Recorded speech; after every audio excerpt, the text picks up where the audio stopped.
Hola amigas y amigos, bienvenidos a este su espacio de México Unido con el Noticiero Ciudadano para que puedas empezar la semana con las noticias más importantes.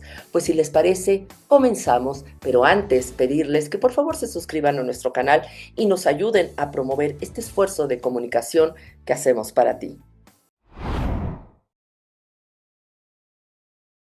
El periodista Carlos Loret de Mola reveló en Latinos que el ejército encargado de construir el Tren Maya compró combustible ilegal, lo que comúnmente se llama huachicol, lo que provocó retrasos y que la maquinaria utilizada se descompusiera.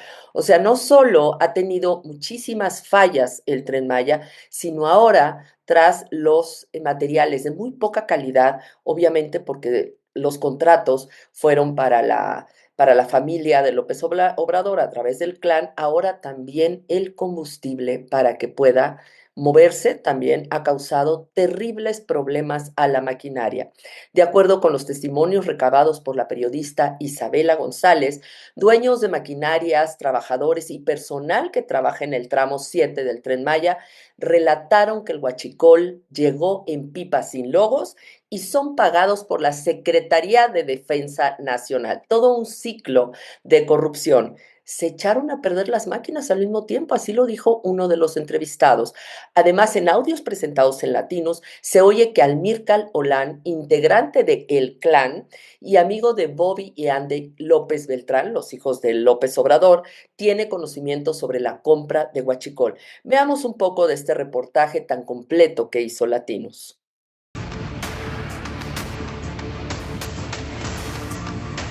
El ejército ha suministrado combustible ilegal a maquinaria utilizada en la construcción del tramo 7 del Tren Maya.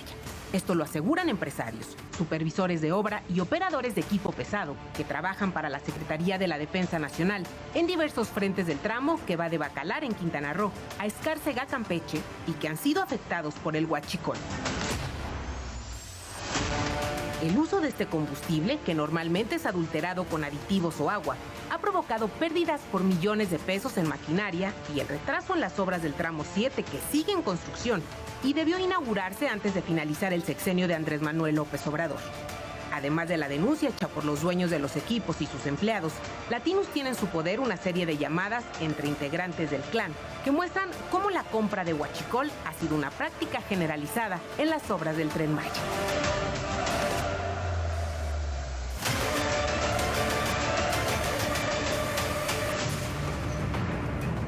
Los afectados, que hablaron bajo la condición del anonimato, aseguran que el ejército entregó combustible robado a través de pipas que llenan directamente los tanques de las máquinas de construcción. Las pipas no tienen logotipo y son pagadas por la Sedena, que es la responsable de suministrar el diésel de los subcontratistas.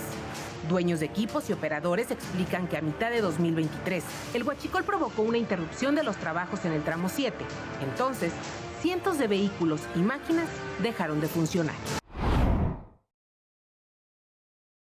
La agencia Moody's Ratings situó este miércoles pasado en riesgo crediticio a petróleos mexicanos, en cualquiera de los dos escenarios posibles que se adopten bajo el nuevo gobierno de Claudia Sheinbaum.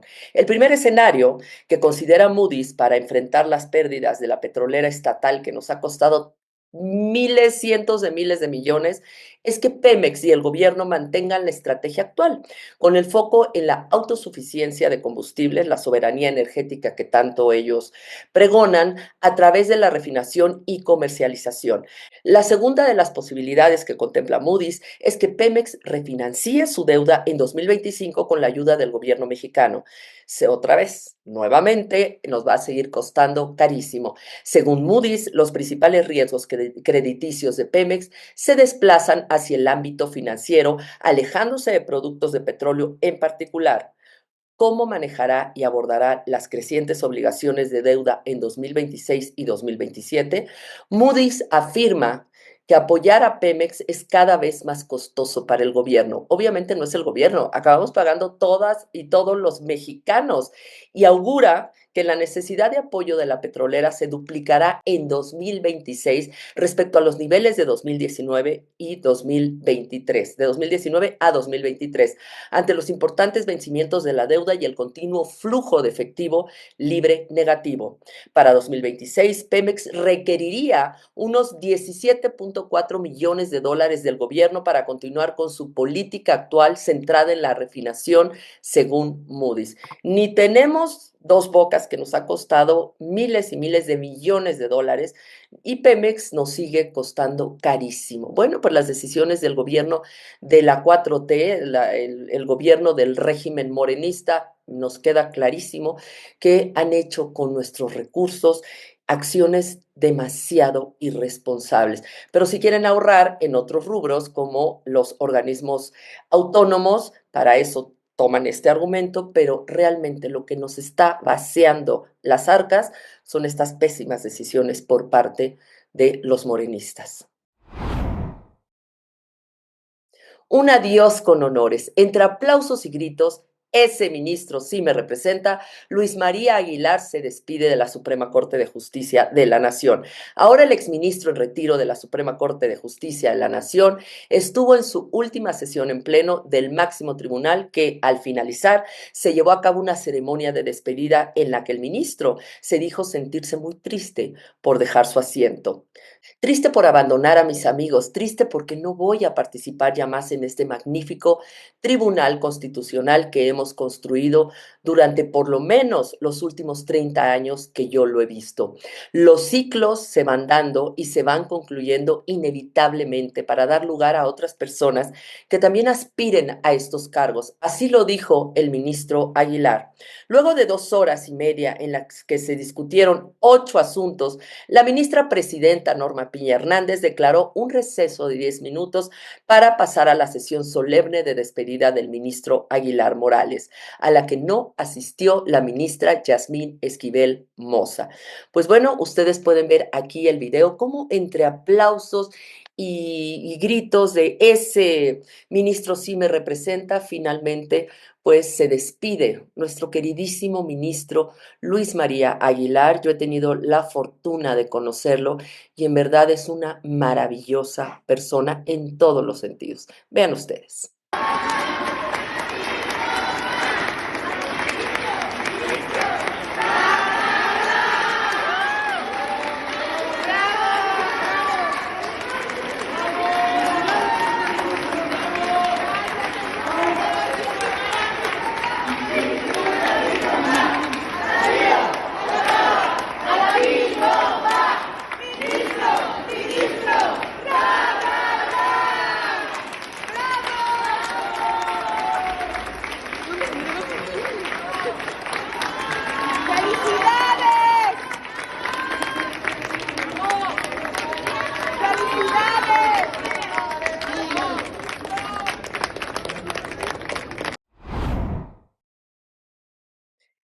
Y una duda, ¿alguna vez te atendieron en los institutos nacionales de salud? Bueno, pues para el 2025 hay un recorte brutal y criminal a su presupuesto. El Instituto Nacional de Cancerología, que es realmente una institución en este país, se recorta su presupuesto en un 14.7%. Es decir, las personas van a recibir, si de por sí hoy son muy precarios los servicios y no hay insumos, pues bien, prepárense porque va a estar peor. El Instituto Nacional de Cardiología, Ignacio Chávez, también tuvo un recorte de 11.9%. Parece ser que este gobierno ya se acostumbró a recortar en salud y en educación, pero la gente también, al parecer, también se acostumbró, lamentablemente. El Instituto de Pediatría, Nacional de Pediatría, se le recortó un 10.1%. El Instituto Nacional de Perinatología, un 10.5%. El Hospital General Doctor Manuel Gea González, 12.1%. El Instituto Nacional de Ciencias Médicas y Nutrición Salvador Subirán, 12.3% de recorte. Estos recortes significan menos tratamientos contra el cáncer, menos atención para la diabetes y enfermedades cardíacas, menos apoyo a madres y niños y sobre todo a personas sin seguridad social. En la mayoría de los hospitales en el país no se puede trabajar, no hay insumos como lo revelan integrantes del Servicio de Salud Pública. Peor aún, esto abre más la brecha de vulnerabilidad de la gente más pobre con la gente más rica. La gente rica va a hospitales privados, no tiene ningún problema. Esto lo que único que está haciendo es vulnerar a las personas que menos tienen. Y justamente en este tema increparon a Claudia Sheinbaum y al gobernador Samuel García en un evento de inauguración de la Unidad de Medicina Familiar número 73 en Nuevo León. Y esta señora le gritó a Claudia, no nos dan diagnósticos, los tratamientos tampoco, ni los insumos. Así le reclamó la asistente a Claudia Sheinbaum. Pero bueno, no es de extrañar, porque no solo son más precarios, sino es una burla, porque hablan de llegar al espacio, pero no pueden ni siquiera con los hospitales públicos ni el abasto de medicamentos del país. Ustedes habrán escuchado, no lo vamos a poner aquí porque es una burla, que dijeron que la 4T pretende conquistar el espacio. No sé, ya la verdad, no sé si es un satélite o no sé lo que vayan a lanzar, pero ni siquiera pudieron con la famosa vacuna patria, no pueden con las escuelas, no pueden con el país, no pueden con la inseguridad, la economía está terrible, pero bueno, quieren llegar al espacio. Esto es, en verdad, criminal que debería de levantar muchísimas voces.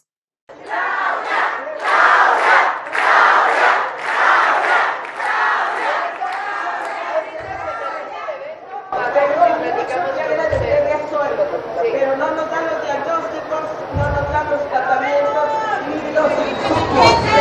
Norma está tirada en la cama. Le voy a decir algo. Ahora que acabe el evento, Gracias, señora. El miércoles pasado, ante las amenazas de Trump, los diputados de Morena decían que harían primer socio comercial a China. El jueves se clausuró una plaza comercial que solo vende productos chinos. Se acabó el cuento chino, pues llegó la operación limpieza. En un operativo coordinado por la CEMAR y la Secretaría de Seguridad Pública se comisaron más de 90,000 productos pirata de marcas diferentes como Disney, Marvel, obviamente son piratas, en la Plaza Izazaga 89. Y la presidenta dijo, no nos subordinamos a Trump, o sea, refiriéndose a Trump.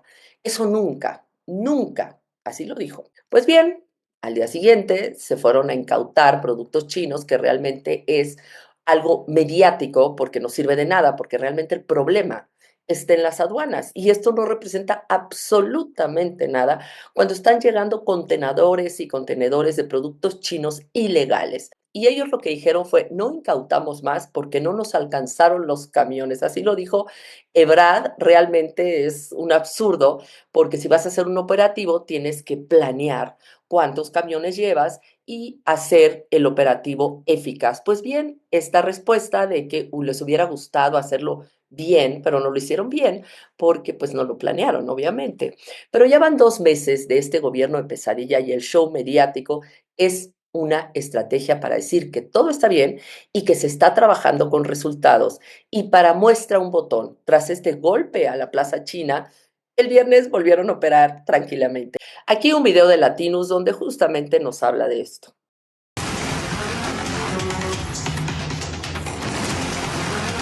A menos de 20 horas del aseguramiento de 262,000 piezas de contrabando que serán destruidas, los locales de la popular Plaza de Izazaga 89 siguen con la venta de productos señalados como contrabando,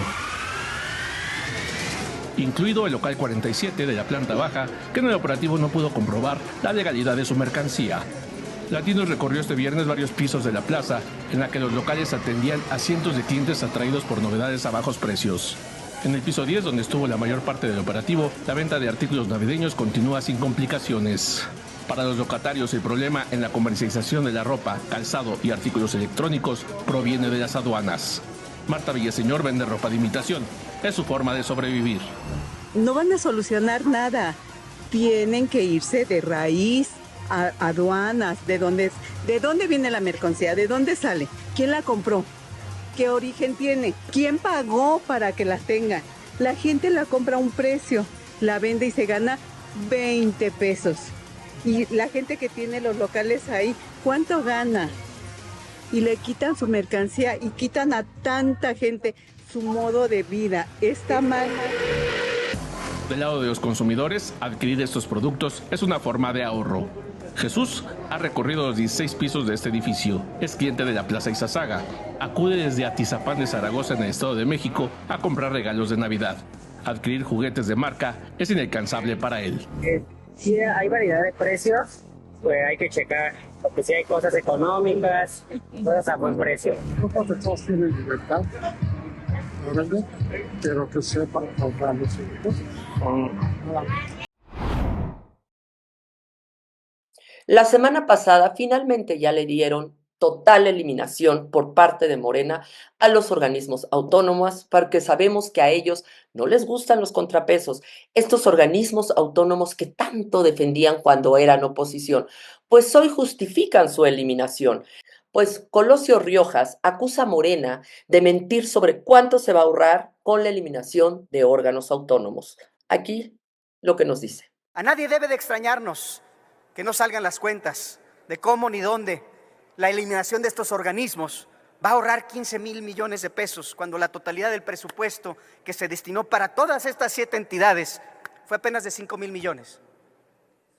Tendrían que no solamente eliminar los organismos y sus presupuestos, tendrían que correr a la totalidad de las personas que están actualmente en funciones para poder llegar a ese precio. Este cálculo no solamente es ficticio, es otra manera más de simular y de que, lejos de generar ahorros, estamos generando e implicándole al país un retroceso institucional y económico de proporciones bárbaras. Una gran exhibida de Héctor de Mauleón, periodista de investigación, a Javier May, gobernador de Tabasco, por culpar a los de antes, a estos de antes que gobernaban, del infierno que arde en Tabasco. Pues casualmente, con el flamante Adán Augusto y su secretario de Seguridad, que es el líder del cártel de la Barredora, eran los que antes gobernaban. Justamente este hombre tan poderoso, Adán Augusto López, que puso como secretario de Seguridad al líder del cártel La Barredora. ¿Qué les dice eso? ¿Sabrá lo que hizo o será parte, cómplice de este cártel? Aún así, May dice que en su gobierno hay presencia.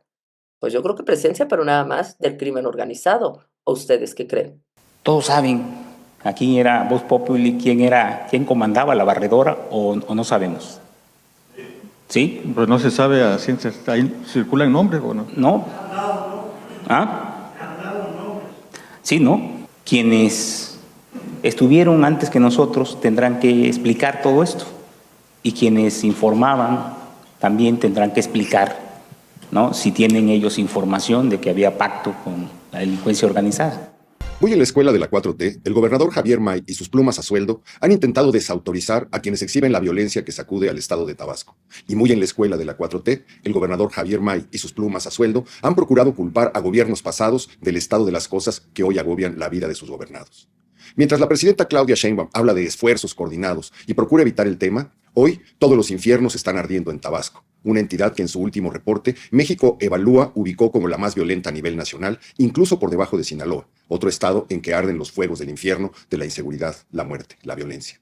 En el México de la 4T, la violencia va cambiando de epicentro con una velocidad que aterra. Un día es Guerrero, otro Michoacán, más tarde Baja California, Chiapas, Sonora, Sinaloa, Guanajuato, Zacatecas y el Estado de México. El domingo pasado un grupo armado irrumpió en un bar de Villahermosa, asesinó a 10 personas y dejó a otras 6 heridas. Aunque resulte sorprendente, la primera versión de las autoridades de Tabasco fue que la masacre no tenía vínculo alguno con el crimen organizado y que los agresores iban por un objetivo específico. Más tarde se vieron obligadas a corregir y aceptar que esas declaraciones no eran del todo precisas. Achacaron la masacre a la rivalidad existente entre un grupo local conocido como La Barredora y el cártel Jalisco Nueva Generación. El mismo día se viralizó el video que muestra la manera en que un grupo armado irrumpió en una boda y asesinó a una persona en el momento mismo en que la novia se disponía a aventar el ramo. Eran las imágenes más recientes de una epidemia de violencia que en Tabasco hizo crecer 140% los asesinatos entre enero y octubre y que en los 2 meses que Javier May lleva en el puesto ha dejado más de 150 homicidios. Escándalo en el Poder Judicial. Magistrado denuncia que personas con antecedentes penales y hasta ligadas a la 4T buscan entrar al sistema judicial. No tienen relación con la justicia, así lo advirtió. Es corrupción al descubierto. No solo es un escándalo. Morena estira la liga de sus descaradas corruptelas midiendo la tolerancia a la población, que como de costumbre difícilmente dirá algo. En verdad es una vergüenza. El fin de semana pasado, que no habían alcanzado ni la mitad de los candidatos durante 48 horas, se dedicaron a inflar el número de candidatos para ser jueces, ministros y magistrados. Y obviamente esto no pasó por ningún filtro y estamos viendo justamente estos vínculos y también lo que estamos viendo es que ni siquiera cumplen con los requisitos mínimos de licenciatura en Derecho. Veamos si el comité de selección de Morena les da entrada. Aquí lo que dice el magistrado. Todos aquellos que no están relacionados con la justicia. Todos aquí, los aquí presentes, todos los señores de los integrantes de medios de comunicación, tienen en la mente algunos casos, porque ya lo han reportado públicamente, de algunos casos de personas que están absolutamente desligadas de esta área pública, algunos otros que son impresentables, algunos otros incluso que tienen antecedentes criminales y están allí en la lista, porque al final la apertura para inscribirse fue tan amplia como que en el Senado de la República, se dijo públicamente, en víspera de cerrar las inscripciones y ante la falta de demanda, pues abrieron hasta correos electrónicos, que desde luego, como ustedes saben, pues no tienen ningún control para poder establecer quién entra y para qué entra, ¿no? De modo que ni siquiera podemos tener ninguna garantía de que hubiera un mínimo de requisitos para poder estar en esta lista. La reforma constitucional que aprobó Morena en el Congreso para ampliar la lista de delitos que conllevan la prisión preventiva oficiosa encendió este jueves pasado las alertas de organizaciones humanitarias y activistas que advirtieron que el cambio expondrá a México a nuevos reclamos ante la Corte Interamericana de los Derechos Humanos y de algunas dependencias de Naciones Unidas. Esta última ha pedido a las autoridades mexicanas derogar esta regulación, es decir, eliminarla. Pese al exhorto que realizó el alto comisionado de las Naciones Unidas para los Derechos Humanos, Volker Turk, a las autoridades mexicanas para que no consumaran la reforma, el Senado aprobó la noche del miércoles que los casos de extorsión, actividades ilícitas relacionadas con el fentanilo y las drogas sintéticas, el contrabando y el uso de falsos comprobantes fiscales sean incluidos en el catálogo de más de una docena de delitos sujetos a prisión automática. La decisión generó una gran preocupación de activistas y organizaciones no gubernamentales que afirmaron que la reforma traerá consecuencias en la protección de los derechos humanos y generará repercusiones en las instancias internacionales, puesto que México persiste en el desacato de la orden de la Corte Interamericana de Derechos Humanos que pidió derogar la prisión preventiva oficiosa por ser contraria a la Convención Americana de los Derechos Humanos, porque además viola la presunción de inocencia. Aquí no te van a meter a la cárcel y no importa si eres inocente, tú ya pasaste un rato en la cárcel. Está violando la presunción de inocencia. En México existen dos formas de prisión preventiva: la oficiosa, que se declara de oficio con algunos delitos de forma obligatoria o automática y justificada cuando el fiscal la solicita a un juez y se debe argumentar su decisión por considerar que un presunto criminal es peligroso para la sociedad o podría evadirse de la justicia. El coordinador del litigio constitucional de la organización humanitaria local Fundación para la Justicia, Sergio Méndez Silva, dijo a The Associated Press que el incumplimiento de la sentencia de la Corte Interamericana de Derechos Humanos abre el camino para que se presenten nuevos casos contra el Estado mexicano en el sistema interamericano y que eventualmente se emitan nuevas sentencias que puedan declarar la inconvencionalidad de la Constitución. La iniciativa de reforma fue aprobada con el respaldo de los congresistas del partido gobernante Morena y sus fuerzas aliadas, que controlan el Congreso y que aseguraron que el cambio constitucional ayudará a las autoridades federales y estatales a enfrentar la criminalidad en México. Pero no solo las organizaciones humanitarias y activistas tienen una percepción diferente. Escuchen al senador Colosio, que nos explica los gravísimos problemas de esta decisión que acaban de tomar los morenistas en el Senado para las y los mexicanos, para nuestras libertades. En México, el 87% de la gente que ingresó a prisión tan solo el último año, Luis Enos en sentencia. Y cerca de la mitad de ellas bajo la modalidad de prisión preventiva oficiosa. Estamos encarcelando a la gente sin saber y sin determinar su culpabilidad, permitiendo que el Estado castigue antes que juzgar. El artículo 19 de nuestra Constitución establece que la prisión preventiva debe de aplicarse únicamente cuando otras medidas cautelares no sean suficientes para garantizar la comparecencia del imputado al juicio, la protección de la víctima o la comunidad, o bien el desarrollo mismo de la investigación. La prisión preventiva oficiosa convierte la excepción en regla. Es muy fácil decir que esta medida es para combatir delitos. Es muy fácil decir que esta medida es para reducir inseguridad. Y sin embargo, los resultados están clarísimos. Los delitos que más nos lastiman como sociedad, el narcotráfico, el secuestro, el feminicidio, el huachicol, todos estos están contemplados en el catálogo ya desde hace años. No obstante, su inclusión en este catálogo no ha reducido su incidencia. Al contrario, estos delitos siguen creciendo. ¡Qué emoción! El Canelo se presentó en el show propagandístico mañanero de Sheinbaum. Pero, como dicen, amor con amor se paga. ¿Que no es así el dicho?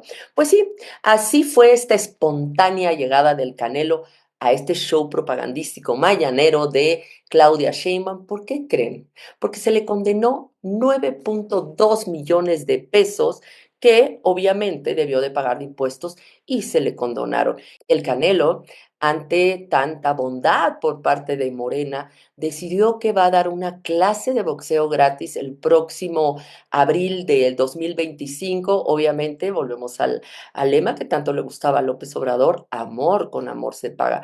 Así se regalan los privilegios entre los cercanos a Morena, obvio, con nuestro dinero. ¿Cuándo parará la violencia en Sinaloa? La Secretaría de Seguridad y Protección Ciudadana de Sinaloa reportó el jueves pasado que en las últimas horas encontraron 13 hombres muertos con marcas de disparos en los municipios de Culiacán, Badiraguato, Elota y Mazatlán. Además, fueron localizadas 6 personas lesionadas y se realizó una detención y el control de un incendio de un comercio de comida japonesa y de vehículos. En un comunicado, las autoridades informaron que en la colonia ferrocarrilera en Culiacán encontraron a 8 hombres, 4 fallecidos y el resto heridos, quienes fueron trasladados a un hospital para su detención médica, y además de 2 vehículos con daños por impacto de armas de fuego. Pese a que no confirma la detención de algún presunto responsable, la policía reveló que al atender el reporte afuera del lugar donde ocurrieron los hechos, fueron vistos civiles armados a bordo de 2 camionetas. Pero Rochamoya sigue diciendo que todo está muy bien, que son pequeños incidentes y que la población exagera. Y así la población sigue viviendo la zozobra en una terrible incertidumbre y sin poder mandar a sus hijos a la escuela. El equipo de Donald Trump, ganador de las elecciones en Estados Unidos, evalúa una invasión suave a México, así lo publicó la revista Rolling Stone. Una fuente cercana describió al medio invasión suave, fuerzas especiales estadounidenses, pero no con un gran despliegue. Serían enviadas de manera encubierta para asesinar a los líderes de los cárteles, lo que es un plan preliminar que el exmandatario aceptó en conversaciones privadas este año. Rolling Stone dijo que habló con 6 republicanos, cada uno de los cuales ha mencionado el tema con el expresidente. Las propuestas, siempre según el medio, incluyen ataques con aviones no tripulados, es decir, drones, o ataques aéreos contra la infraestructura de los cárteles o laboratorios de drogas, el envío de entrenadores y asesores militares a México, el despliegue de equipos de exterminio en suelo mexicano, una guerra cibernética contra los narcotraficantes y sus redes, y así hacer que las fuerzas especiales estadounidenses realicen una serie de redadas y secuestros de figuras notorias. Rolling Stone recordó que al menos desde el año pasado, Trump ha solicitado planes de batalla específicos y diferentes opciones militares para atacar a México. Añadió que el senador Marco Rubio, a quien Trump nominó como secretario de Estado, ha respaldado la idea de enviar tropas estadounidenses a México para combatir a los cárteles de la droga, bajo las condiciones de que exista cooperación del gobierno mexicano y que dichas operaciones se realicen en coordinación con las Fuerzas Armadas de la Policía Mexicana, una policía que ha sido muy debilitada por el obradorato y además Marco Rubio es un férreo enemigo de López Obrador. Lo criticó durante todo su sexenio y lo vinculó a los cárteles de la droga o crimen organizado.